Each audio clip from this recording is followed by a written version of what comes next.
আল্লাহ নবী সাল্লাল্লাহু আলাইহি সাল্লামের সরাসরি হাদিস, যে ব্যক্তি কবরের 3টা প্রশ্নের জবাব দিতে পারবে না, রাসূলুল্লাহ সাল্লাল্লাহু আলাইহি সাল্লাম বলেন আল্লাহ তাআলার পক্ষ থেকে তখন ফেরেশতাদের কাছে ঘোষণা আসবে, আফরিশুহু মিনান নার ওয়ালবাসুহু মিনান নার ওয়াফতাহু লাহু বাবান ইলান নার।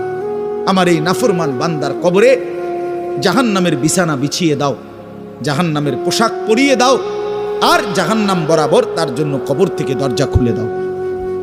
ফেরেশতারা যখন এই কার্যক্রমটা শেষ করবে, প্রথম জাহান্নামের বিছানা বিছায় দিছে, পোশাক পরায় দিছে, জাহান্নাম বরাবর দরজা খুলে দিছে, আল্লাহ নবী সাল্লাল্লাহু আলাইহি ওয়াসাল্লাম বলেন একজন ফেরেশতা এসে তখন ফায়ুদরাবু লাহু বিমিতরাকাতিম মিন হাদিদিন, নবীজি সাল্লাল্লাহু আলাইহি সাল্লাম বলেন তখন একটা লোহার হাতুড়ি, লোহার গুর্জ, লোহার হাতুড়ি দিয়ে একজন ফেরেশতা তাকে একটা আঘাত করবে।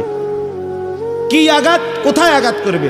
সরাসরি হাদিসের শব্দ, বরবাতান বাইনা উজনাইহি, তার 2 কান বরাবর একটা আঘাত করবে। রাসূলুল্লাহ সাল্লাল্লাহু আলাইহি সাল্লাম বলেন ফায়াসিহু সাইহাতান, ওই নাফরমান তখন এত জোরে চিৎকার করবে, ইয়াসমাউহা মান ইয়ালিহি ইল্লা সাকালাইন, মানুষ এবং জিন ব্যতীত আল্লাহর সমস্ত সৃষ্টি ওই বেঈমানের চিৎকার শুনতে পায়।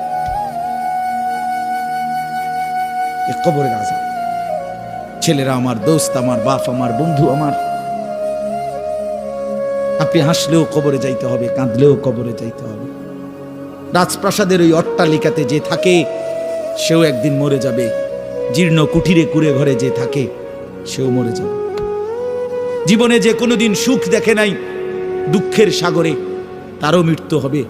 জীবনে যে কোনোদিন দুঃখ দেখে নাই, সুখের সাগরে ভাসছিল, তারও মৃত্যু হবে, সেও মরে যাবে। কবর নিশ্চিত, কবর নিশ্চিত। আমিন ওয়ারাইহিম বারযাখুন ইলা ইয়াউমি ইউবআসুন।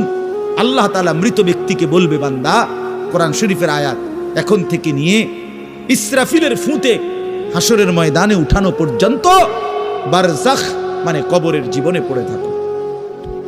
ভেবে দেখেন, ভেবে দেখেন, শুধু 1 মিনিট আমিও ভাবি, আপনিও ভাবেন।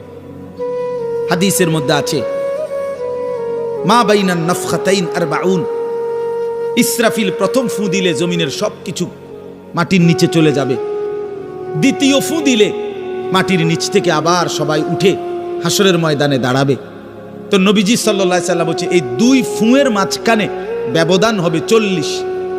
তো মুহাদ্দিসিনে কেরাম, উলামায়ে কেরাম বলেন কেউ কেউ এই 2 ফুঁয়ের মাঝ